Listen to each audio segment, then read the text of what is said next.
Bu ümumiyyətlə şeytanın mənhəcidir. Şeytanın yoludur ki, o adətən insana necə yaxınlaşır? Elə bil ki, bir saraydır.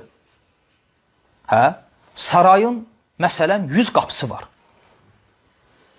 100 qapısı var. Və o 100 qapıdan, məsələn, 98'i açıqdır. İkisi bağlıdır. Sual verirəm, normalda. O saraya girmək mümkündür ya yox? Mümkündür. Yəni 98 qapısı olan saraya girə bilməyən adam özünü qınamalıdır, yoxsa saray əhlini, özünü.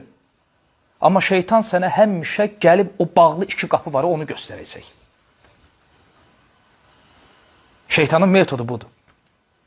Ki, hətta sənə elə göstərsin, elə təlqinləsin ki, o saraya girmək mümkün deyil. O, bəzən cahillərdə olur.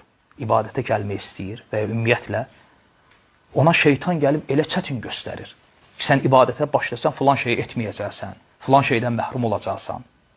Məhz həmin bağlı 2 qapını göstərir. Açıq olan o 98, 99 qapını ondan gizlədir.